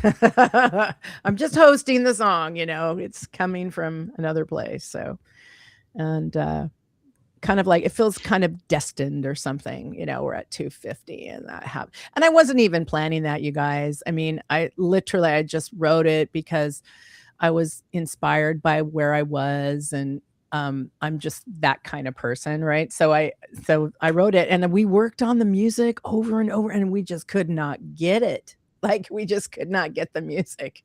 And so I just put it down until this year. It's crazy. Yeah. And then the music came. So sometimes you don't have the music because it's not time yet. Sometimes, yeah, I think so. Sometimes you just, you beat something to death, and you just like, it's kind of like writing too. It's like, you write it. Just like, let it go. Like the harder you work, the harder it is to obtain. And then you're just like, you know what, I'm going to relax about it. And then it just comes to you. Perfect. Exactly. Yeah. You just let it go. Calm down. Stop trying to put that round peg in that square hole. Stop it. Stop Take a break and then come back and maybe sand it down. Yeah, exactly. Exactly. Right. Sometimes. That's so funny, you guys. Oh man. What else have you been into? I wrote a show. It's called Soul on Fire. It goes with my book, Soul on Fire. And the show is it's all about, it's an immersive transformational experience. So, you come in, it's music, storytelling, transformation, journaling. We just look at different things. It's kind of like part keynote, part transformational experience, part TED Talk, part concert. So it's weird. It's like this really interesting blend of things that I've pulled together through my life. And it's really, the intention behind it is to really allow people to come and experience music, but also hear stories, like hear storytelling, still listen to the music, interact with each other, write in the journal, because I pose a lot of questions It'll be up on I have video behind me, so there's video, questions, that kind of thing. And it's that type of experience. It's a little different. You're not really just going to a concert, and you're not just really going to a workshop or something. It's this hybrid. Yeah. And I'm excited. I think we're really promoting it for retreats, nonprofit like events, and corporations. So I come in, if it's about a 2-hour experience, you come in, you get the whole kit and caboodle, and then walk away enlightened, inspired, and ready for action. So it's very impactful. Yeah. I'm really intending that to be. Yes. How do you balance everything that you do? What's that? I'm sorry. What did you say? It sounds like you're always busy. You're always got something else that you're trying to do. How do you balance everything? I keep a schedule. Like a block schedule, or it's my phone. No. I love it. Yeah, it's in my calendar. So I have it in such a way that I give myself time, to relax to, or just space out, or eat, or go for, exercise in the morning, that kind of stuff. It's a pretty full day, don't get me wrong. And then there are days you just take off, you have to, Nice. you just have that life balance, right? You guys, you just have to, you can't just space out all the time, and you can't just, you've got to honor the creative. As writers and stuff, you guys know that you just have to honor the creative, but at the same time, you have to be a little focused, a little directed. Mhm. I think that's where the freedom really is inside schedule, which is strange. Yeah. Because even like if something is your passion and you really enjoy it, if you did it all the time, it would overwhelm you and you'd be stressed. And not necessarily that you would not enjoy it anymore, but it would overwhelm you in every aspect of your life. Absolutely. Absolutely. Yeah. And you would just get stagnant. I think after a while, you'd just be like, okay, whatever. Yeah. Yes. You need new experiences. Mhm. And I love that you had this experience and you felt this connection. Mhm. I honestly believe that different areas, like if you go to different locations and stuff, every location has its own mood. Mhm. I took a trip, like if you took a trip, like say, for example, I went to San Francisco a couple Mhm. years ago, and we went to Alcatraz, and the atmosphere there and the experience of just being there, it's completely different experience than I would have had I gone to New York or something. Completely. Mm. Right on. And I live near San Francisco, so I know what you're talking about. Yeah. Yeah. Yeah. It was like our first trip without kids. So. Oh, yay. Freedom. Yeah. Don't have to worry about anybody eating but yourself. Yes. Yeah, I love it. What do you do in your downtime? What do you do to relax? Lay down. Down, literally. Literally. That's where I was just before I came on the show. Just laying down. Yeah. The brain's still going. Yeah, the brain is still going. Or I listen to odd things. I love a variety of things. But one of the things I was listening to was something from Gaia TV. They were talking about aliens and everyone's different, the experts and their different experiences and stuff like that. And they were talking about the what are they called? The mantids and all those different things. I love all that stuff. I just love it. We're at an age of discovery now, they say. And supposedly the government's going to tell us the truth. I don't believe it. I don't either. Someone will. Dr. Stephen Greer has told us over and over and over and over. Oh my God.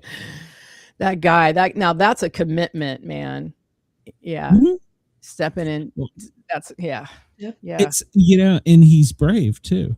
He is. We had a astronaut on a few weeks ago. Oh, wonderful. And I asked him, I said, how are you talking about this? Wow. And he says, well, I'm out.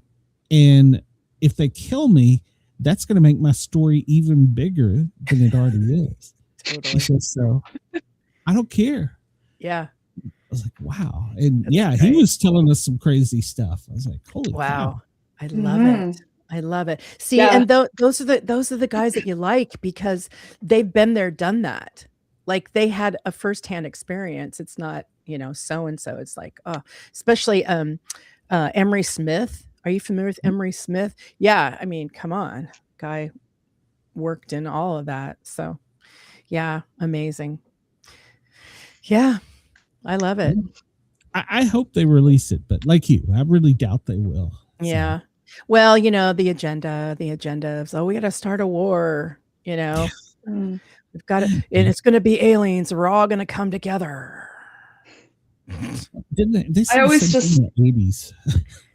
So 1984, this world, and it's crazy because really, honestly, and someone else said this too, and this is how I think. It's like, look, if these were destructive beings and their technology and they're far advanced, if they wanted to kill us, it would have just been, they would have let, that's like bringing sticks to a gunfight. Yeah. So don't be fooled. That's a lie, Well, oh, sorry. No, go ahead. That's what I was saying. I was going to say that there is a lot of things that when I was a kid growing up that we're realizing, they're telling us now that, oh yeah, that was bad. We're not doing that. It just makes you wonder. It's like, how many things are we doing are happening right now that we won't find out about till our kids are in their 40s and 50s, Right. So there's probably a lot of things happening right now that are big secrets, but eventually we'll find out. Yeah, exactly. It's funny how I that had is. a friend, he would tell me stories, and he says, I'll tell you more soon, because they apparently put like a 50-year moratorium or something. Like an what do they call that? An NDA? Is that an NDA? Non-disclosure moratorium or something like that. Yeah. The government's a little stricter, and I saw him a while back, and I said, all right, man, I'm ready to beer board you and get the facts. He says, yeah, they found my grandkids. I was like, what? He goes, I had to sign another 50 years to protect my grandkids. What? You are shitting me. Wow. No, he said they came to my house and said, hey, so your grandkids, they live in Alaska here. You're not talking about much here lately, are you? Wow. I was like, damn. So it's scary that the government has that much control. Yeah. And I don't know that they would have done anything to his grandkids, but it's funny how they knew everything. It's like they bring in their census and it's like, yeah, Johnny's he got a B in Spanish. I hope he makes it to high school. I love the new hair color. Stop it. It's like we were looking through your Google search. Are you looking for a cell phone? Right. Don't look through my Google search. I know people are going to think, I don't know what people would think if they looked at my Google search. And I'm like, I'm an author. Can that explain a lot of it away? Right.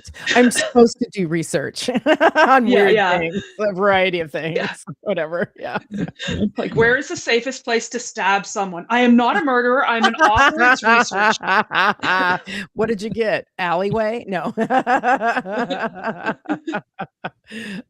love it. Interstate. Nobody's vital organs in the bathroom. No. Yeah. With a candlestick. Sorry, I had to go there. How about ice? There we go. Okay. Yeah. And it melts and takes the evidence away. Yeah. I like it. Yeah. I like how you think. Yeah. How did that wound get there? I'm not really sure. Why is it all wet? Where's the blood? Right. Where's the weapon? Oh, it's down the drain. You see, author talk. Author talk. Yeah. No conspiracy. No. Creator talk. I guess not just authors, but creators. Glenda, but you're right. And Jen, you're right. Some of the things we thought about when we were kids, and we were like, oh, you guys are conspiracy theorists. Now we learn they're controlling the weather.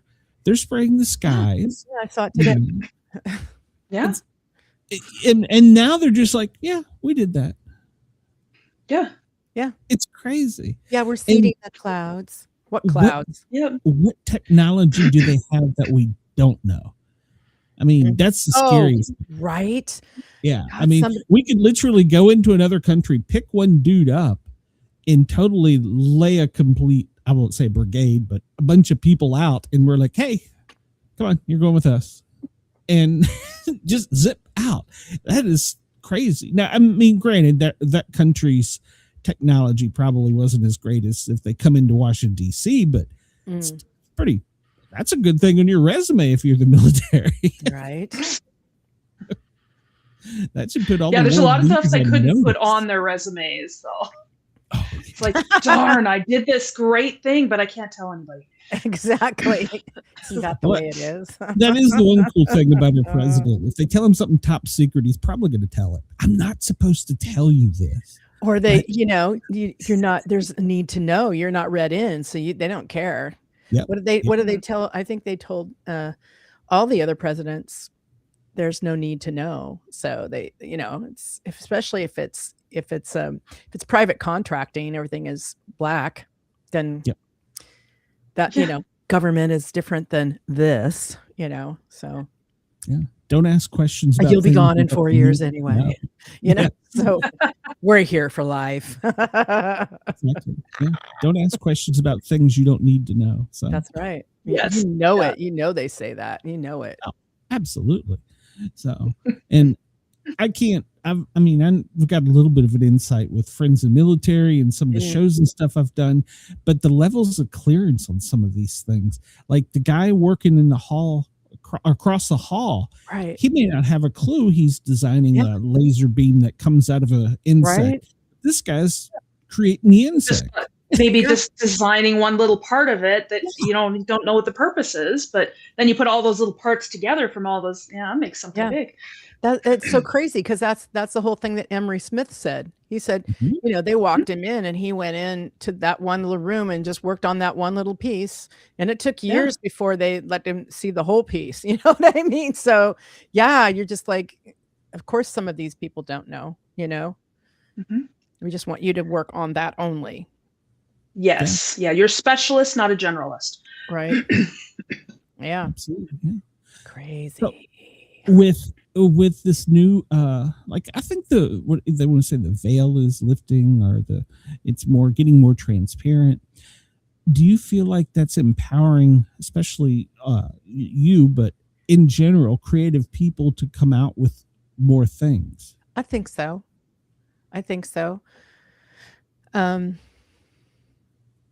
Yeah, for me, I feel like, it's time, and I can. Whereas I know sometimes it feels like we're suppressed and then we can't talk about things, but I would beg to differ. I would say, no, we can, and you have to have a little more bravery, I think, in a lot of different ways. But if you raise your consciousness, you raise the vibration, you keep it high, stand in, love, there's only love and fear, right? Those are the two things. That's it. You're either here or you're here. So I'm constantly going, okay, am I standing in love on this, or am I going to stand in fear? Because there's a whole host of things that can happen with that. And it's weird. I do weird little practices, like, something goes wrong tech wise or something like that. And you call them and, you just want to, like, you're like, you're a damn robot, Jesus, it's an actual human, but you're just like, you just want to make them wrong. And, and all that comes up. And then, in that moment, you have a choice to step into love and compassion and understanding and communication in such a way that you don't hurt them or blame them.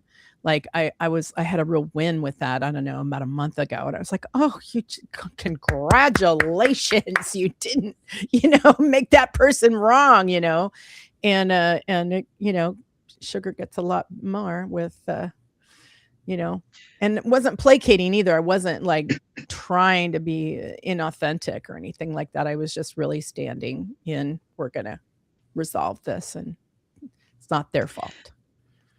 Do you think that people are more afraid, or do you think people are, what's holding people back is that they're either more afraid of failure, or do you think they're more afraid of success or reaching their full potential?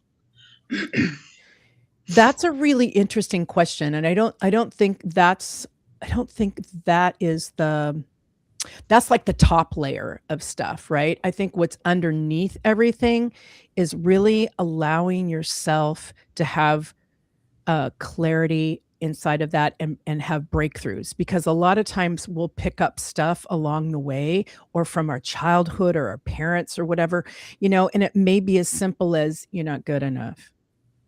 That just that little in the back somewhere that says you're not good enough. And so every time that kind of comes up as a feeling or an experience, you start making choices based out of that. And then inside of that, then you go, oh, well, I'm just afraid of, success, or I'm just afraid of failure. You start manifesting it. You know what I'm saying? Then it looks like that, but that's not really what it is. It's like it's underneath. So that's it's just like my what is it built on? Yeah. Right. Yeah, it's just my perspective on it. But I mean, it's the same thing as us, all of us trying to we know that we have a homeless population. We know, it's like, and no one is looking at why. Like no one is looking, they're trying to band-aid, throw it over here, move it over there, get a new law, arrest all of them, shove them off into a camp or something.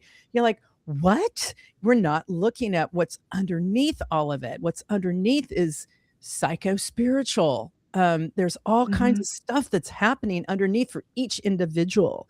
Not every homeless person is a drug addict.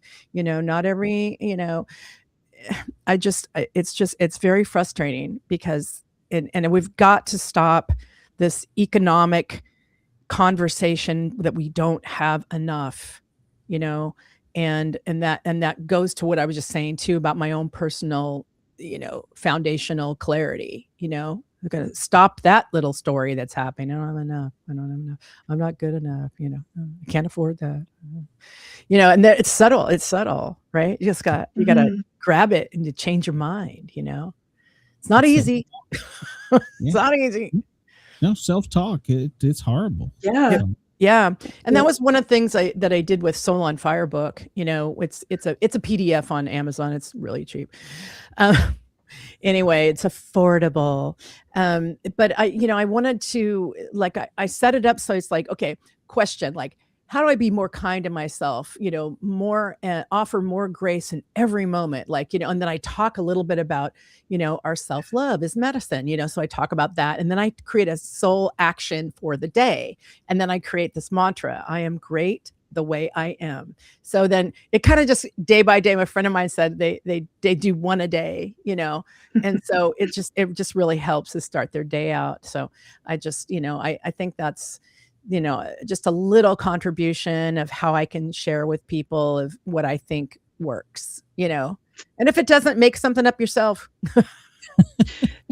You had mentioned before that you mentioned about your authentic voice. Do you think that's something you need to discover, or do you need to build it?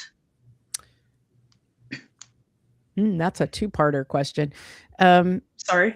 I think while you're building it, you discover it. I really do. You have to jump in. You have to use your bravery and jump in and just get messy and figure it out and decide, it's not worth it to me to talk about that. Just like what you were saying. Your friend, the guy that, is now the astronaut that said, I don't care, I'm talking about it. That's his journey. And he said, you know what, it's mine. I'm going to talk about it. So that's like really, I think all of us need to find that place and do that in our own way. You may not want to, go out and do X, but you might want to do Y over here. You know what I mean? And just go do that. So that's just kind of how I look at it. Yeah. One of the Navy SEALs, he said his mantra was "own your shit." That's great. I was like, as opposed to renting. Well, no, he was saying if you do something right or wrong, own it. Own it. Oh, sorry. Yeah. See, my streamlined rural autistic brain went straight to, instead of renting. It's so funny. Instead of renting, yeah, that's hilarious. Oh Rent my your shit. God, that's great. That's great. But yeah, and he's like, whatever you do, right or wrong, you're going to consciously make a choice to make a choice, or consciously make a choice to not make a choice. Mm-hmm. And whatever it is, own it. Mm-hmm. Just don't let anybody tell you can't do it. Don't anybody, tell you, like you said, you're not good enough. Just own your shit. You're good enough. Get out there and do it. Yeah. Yeah. I think a lot of times when that boy, that us we can't do something, 9 times out of 10, that's us telling ourselves we can't do it. People out there aren't talking to us. We're talking to ourselves. Absolutely. Absolutely. It's the fear, right? It's the fear that creeps in. It's like, oh, I'll get in trouble, or no, someone's not going to like that. Or what if I'm, well, Yeah. But you gotta, I say the mind is a terrible thing. Stay out of it. Stay out of it. Stay out of it. Don't go in mine. You don't want to be in there. It's just... It's an author's mind. That's why it's not on paper, right? I go off on tangents. See, that's great. Now that's creative, and that's the I'm on the mat doing this stuff. Yeah. Answer your question. I mean, it's a it's a double-edged sword. Sorry, I'm not toting my creativity, but it's a double-edged sword because, and I've talked to a lot of creators where when you get into that zone and you're just letting your creativity flow through you. For me, what I experience is I'll either go somewhere I'm like, wow, that was great, that came out of my head, or I'm questioning my sanity. It's one or the other. It's not, somewhere in the middle. Yeah, that's both. Like, what the heck is wrong with me? That came out of my head. Yeah. The CIA calls that remote viewing. It's true. No, I'm literally looking. It's just, I'm looking inward. So what is that? Inner viewing? Interviewing.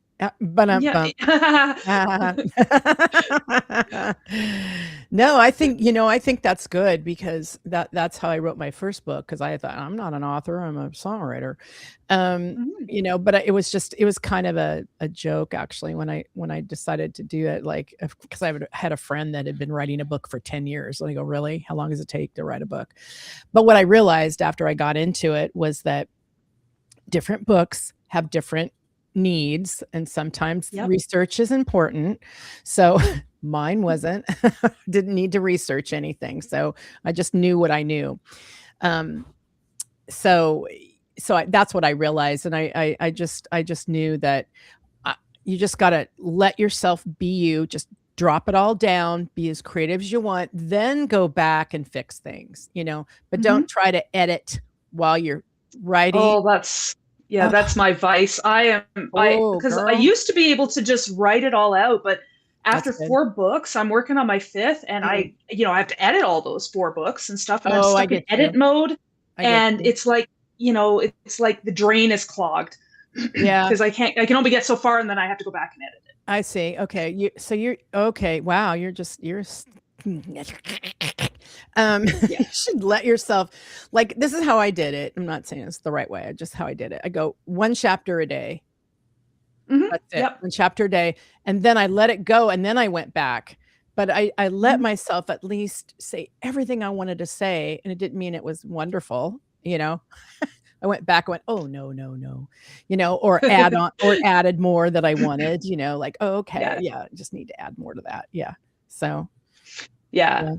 I know. I start trying to, like, make notes for myself, but I do the, like 1200. I have my program set. I'm doing 1200 words today. Okay. And then before I do another 1200 the next day, I'm going to read it all over. Brilliant. I think that's key, man. And then you don't lose the context either. So yeah, exactly. You're still on the same flow, because there's some chapters that are not 1200 pages long. Yeah. Yeah, exactly. Yeah.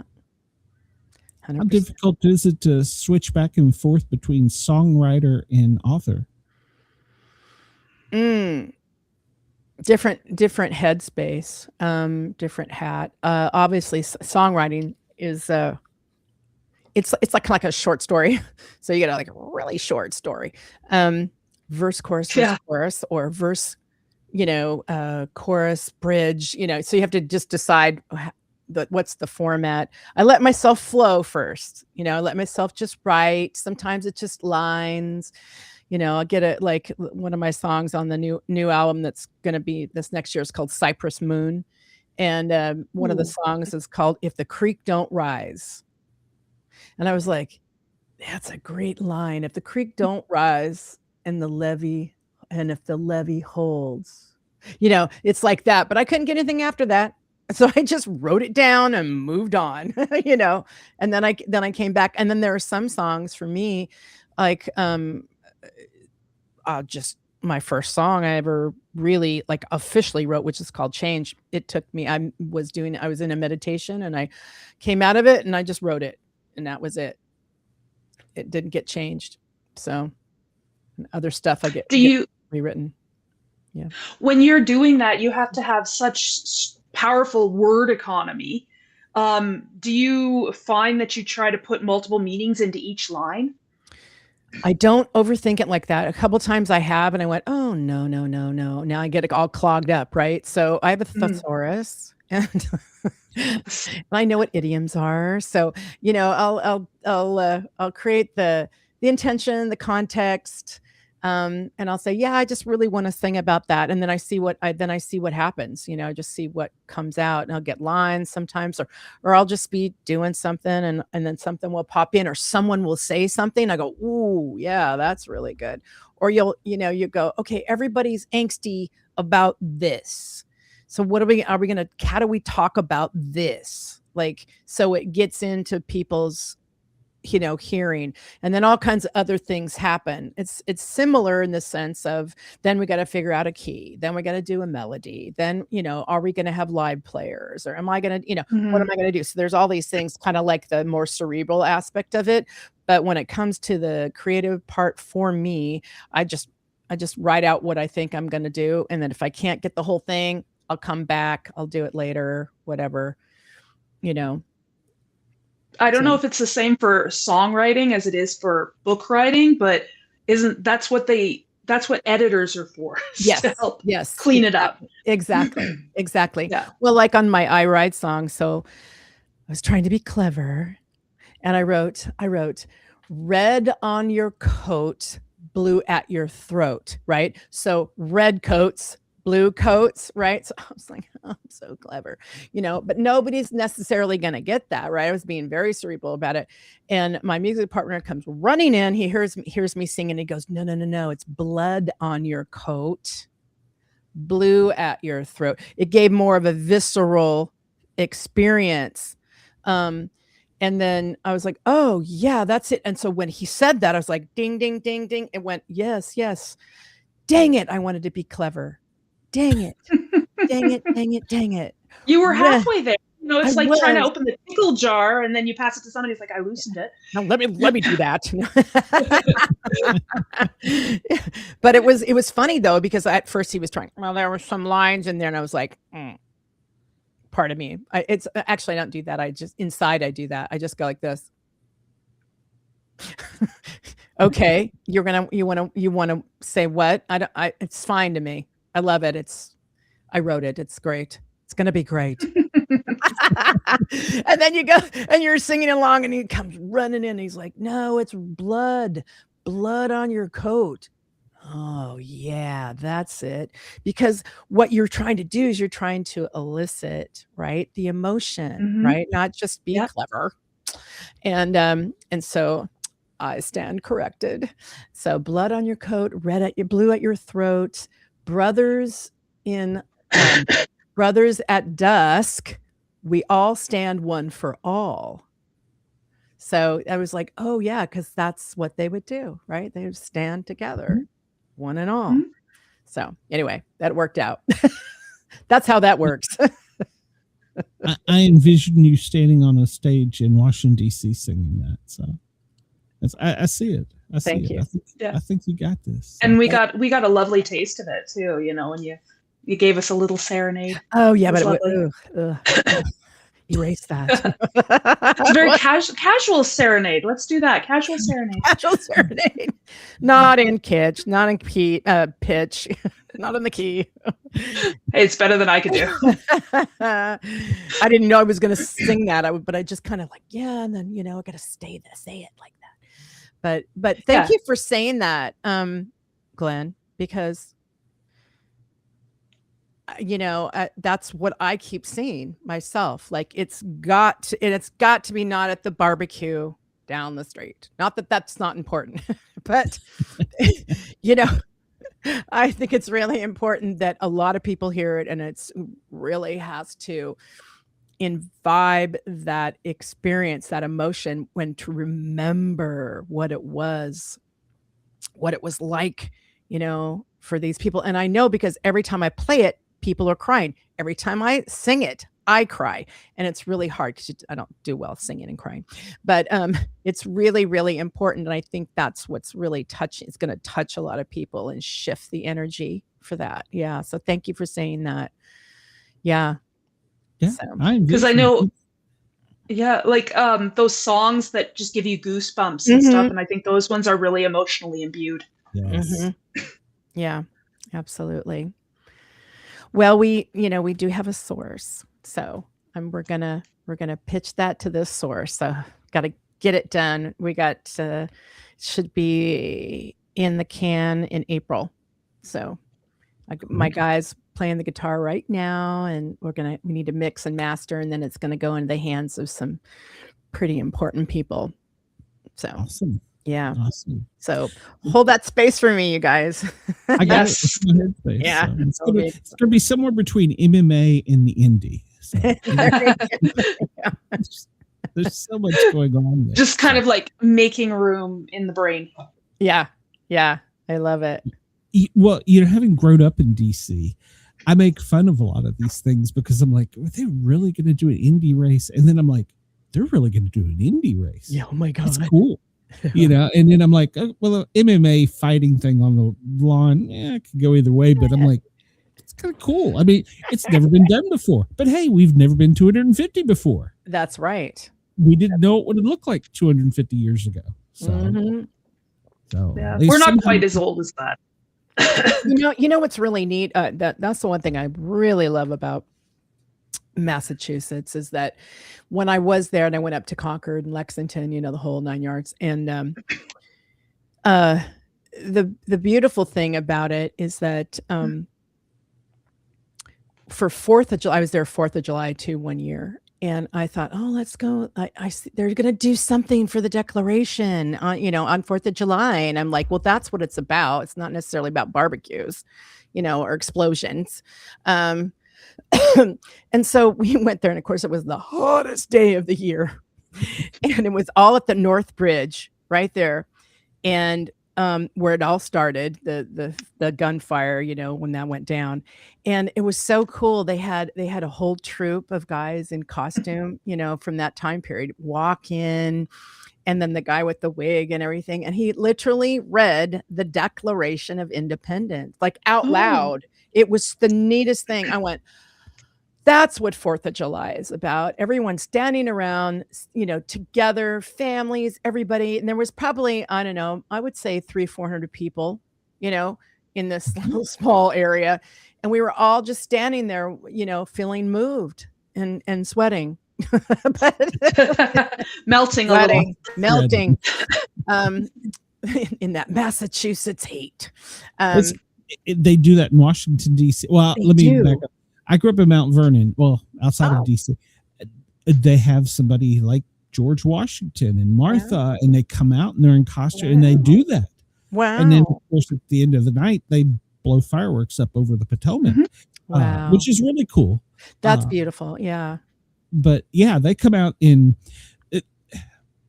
it's really weird because I didn't know a lot about a military history and stuff like that. But being in that area, we learned a lot about the American Revolution, especially George Washington. Actually, my house was on his pig farm. Wow. Really? Well, not hundreds, but, back in a long time ago. Yeah. And so we learned, and it felt special. Yeah. And even today, I still identify myself, God, I hate to say this because Virginia has fallen, but as a Virginian. I think it's a special thing. The Old Dominion, because in schools they taught us about the American history, and we could go around and see it. We could go to the museums. They taught us about the Civil War, and we could see the suffering and things.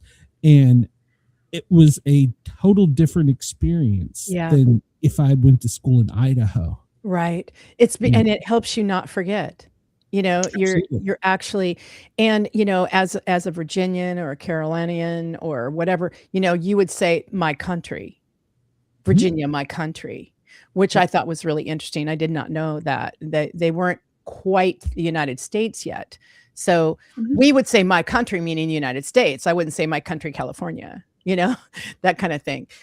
Really, really fascinating things to like really, really see the upsides, the downsides, the whole thing. But I think the key is, and I feel like we're coming around to this again, is to really, really, what are we standing for? What have we lost? What have we forgotten? Yes. And what's important, and to really, really understand that, especially in this time when lots of things are deteriorating, and I mean on all levels. So, and I know it has to break down to build back up, but anyway, I'm watching. I don't know if have you guys ever watched Turn? It says Washington Spies. It's called Turn, Turn. Oh, okay. Turn, Washington Spies, and it's so amazing. Like the show, it's like a 3 or 4 series. It was in 2014, I think it was when it was released, with Jamie Bell in it. It's fabulous.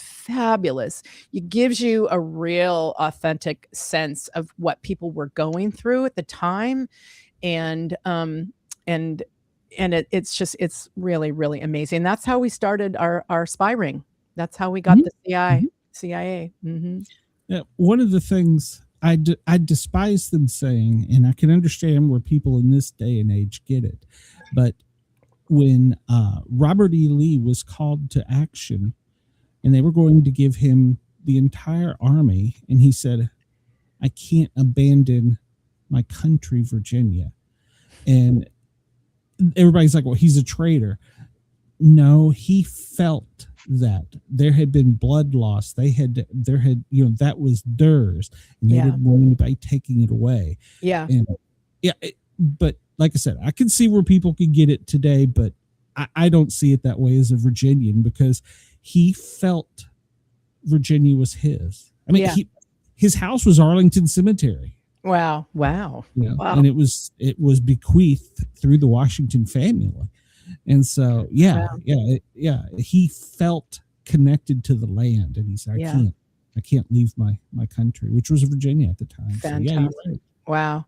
Yeah. And I think a lot of times too, younger people or whatever, if you're not quite educated or in the know, so to speak, it's like you can step back and judge, 250, you're like, but you know what? It was a different time then, and it was different rules and different ways of people, not to excuse anything. You just have to understand the context, of, that's not right, but that's where people were, and let's please don't go back there. Absolutely. Well, we're not perfect. Yeah. We're going to do stupid stuff. Yeah. Absolutely. Like Jen and I had a conversation just the other day, and I like to say, America, we like to blow shit up, but she come around and she goes, well, somebody eventually had to do it. And I was like, point, good point. Yeah. It was going to happen eventually. Yeah. So we just beat them to the chase. Yep. Hey, just nobody wanted to be there to do it. Sorry. Oh yeah, nobody wanted to be that guy. No, we've got that guy. Before you get out of here, I always ask everybody, and I'm sure you've got some cool paranormal story for us since we last spoke. I do. Well, maybe it's like a repeat. Let's see. What was my paranormal story? Oh, did I tell you the time that I was in the church? This doesn't sound familiar. Okay, good. Okay, good. So that, I mean, it was like really overt, but I think I was like 13, that budding age where you're angsty and stuff. So I was a Catholic, and I would take myself to church. My parents would go to their church, which would be the bar, but so they would drop me off, and then they would pick me up. And so it was after church. Everyone had left. It was raining because I was living in Oregon, and so I went back in. I was really upset and really sad, and I just started praying to Jesus so much, and I was crying. I was kneeling. I was up at the altar. I was like, and all of a sudden, and the place is it's like a 2,000 seat Catholic church. Okay, there's nobody in there, and all of a sudden, in my right ear, I heard, Glenda, God is not outside of you. God is within. And it wasn't because I knew scripture or anything like that. It was just, that. It was a male voice. It was in my right ear. I immediately opened my eyes and I turned, and there was no one there. And I looked all around and there was nobody there. Like, it was instantaneous, that inspiration or whatever. And I would consider that paranormal because it wasn't my voice to myself. Do you have any clue who it was? I'm guessing it was probably, a guardian angel or somebody, maybe. I don't know. But it had me stand up and leave, wipe my face, wipe my eyes. And I went on a journey from that moment on to find out what did that mean, So it was, I'm pretty sure I told you that's how one of the reasons I started this show. You're kidding. I was attacked on duty by the pit bull. And I'll crux the story. We were going on a call, and as I was walking down the driveway, this voice in my head, I couldn't tell if it was male, female, whom it was, said, "Don't get bit." I look up on Jen's rolled her eyes. She's heard this story. I look up. No, I'm not rolling my eyes. These little dogs, and I'm like, okay, I got it. I'll kick the dog. And so I take a couple more steps. This voice in my head screams, "Don't get bit." And then once again, me being a slow learner, I look on the front porch and hey, I can own it. And I see these little chihuahuas, and I'm like, okay, got this. And at that time, I was attacked from behind by the pit bull. Oh my and nobody else saw it. My driver was behind me. My sergeant was in front of me. Another crew, PD was running past me. I mean, it was just chaos. Nobody saw it. And so I'm looking at my hand, and my two fingers are like dropped down, and blood's running out of my glove. Oh my God. Like, this sucks. And the voice comes back in my head and says, "Don't worry. Everything's going to be okay." And by this time I'm arguing with myself in my head, and I'm like, no. I was just attacked by a dog. And they were like, it's only going to hurt for a little while, and everything's going to be okay. Wow. And that's one of the reasons I started the show is I want to hear other people's stories to see if I could ever figure out what that voice was or who that voice was. Yeah. So, Yeah. I feel like it's probably one of my guides, probably that's what I think it is. It's one of my guides going, you need to wake up now. Like, God is not outside of you. Stop. Please help me. None of that. Stop it. And I think a lot of us need to know that too. It's not out there. It's not the minister. It's not this person. It's not that person. It's you. It's in here. Ask you. It's within, and that's the empowerment place too. And I think I see a lot of people, like you said, own it. So if we stand up and we own our own empowerment, our own mind, our own ideas, not someone else that's, telling us a bunch of junk about whatever and fear, monger, stop it. Just stop it. Sit, be quiet for a minute. Find out what's real for you, and then just own it, own up to it, even if someone is not agreeing with you. Yeah, I mean, you don't have to get a signpost and whatever, but just just own that and say, that's how I'm going to live my life, and that's how I'm going to make that difference, for others.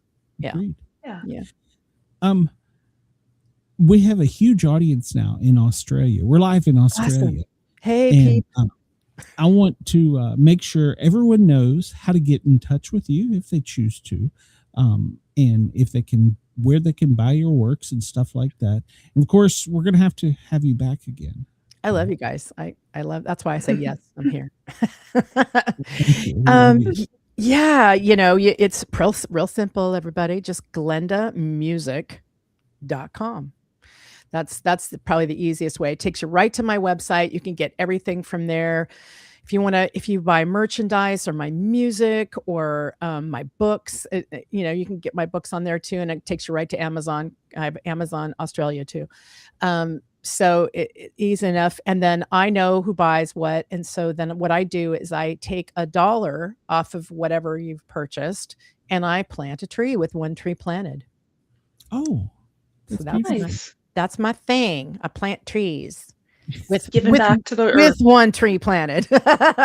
Somebody says, how do you have time to go plant trees? And I was like, I'm not planting trees. Let me see if I can rephrase that.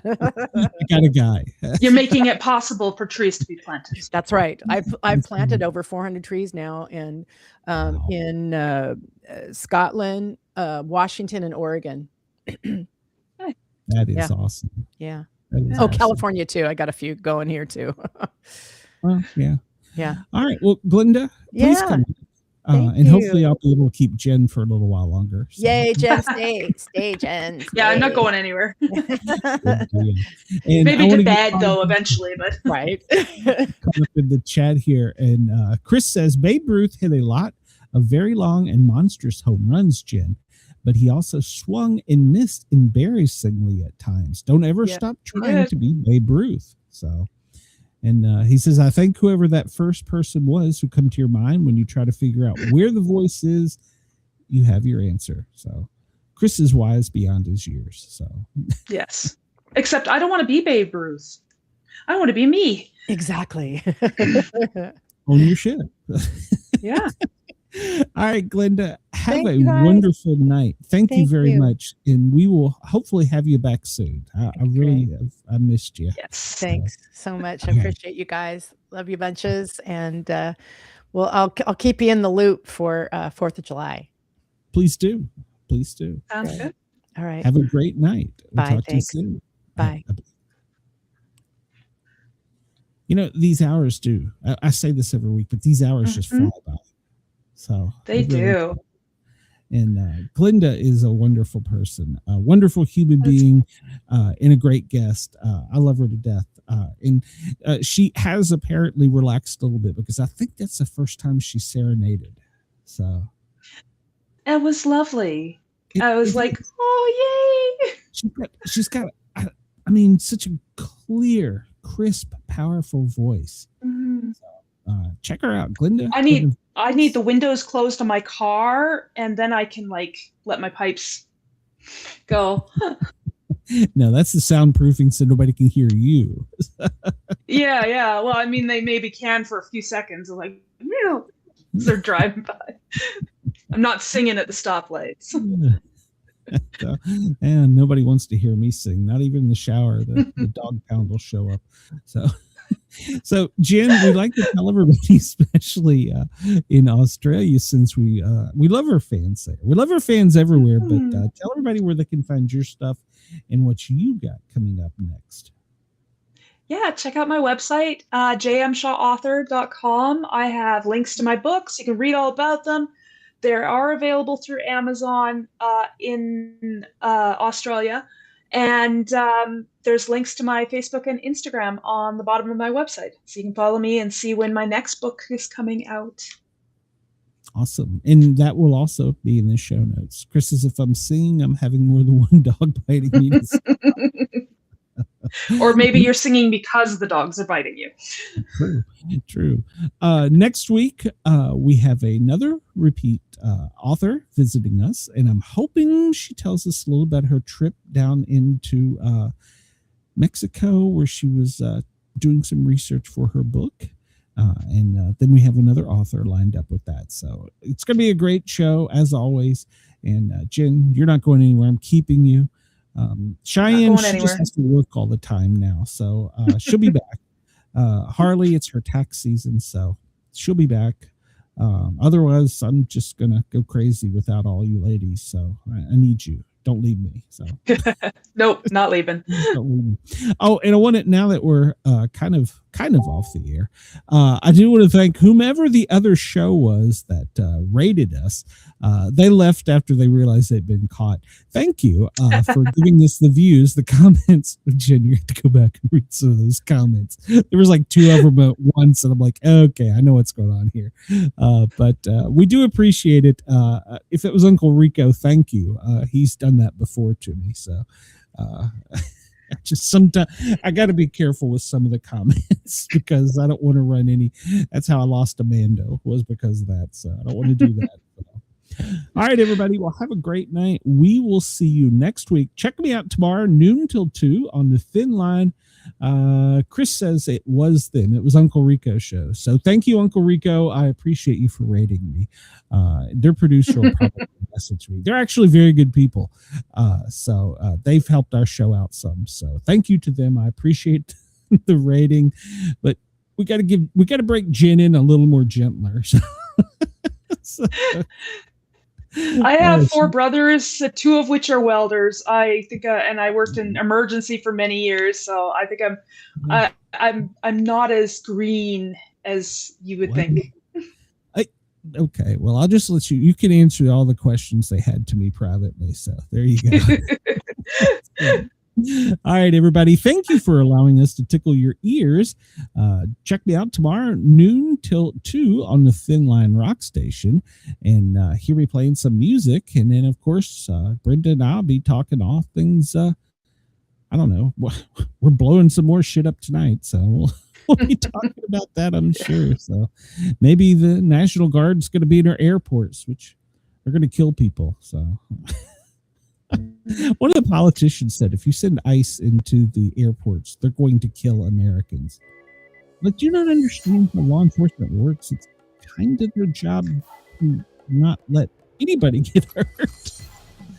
So they'll re-elect them. All right, everybody. Have a great night. We will talk to you soon. Cat, you're in the right. Talk to you soon.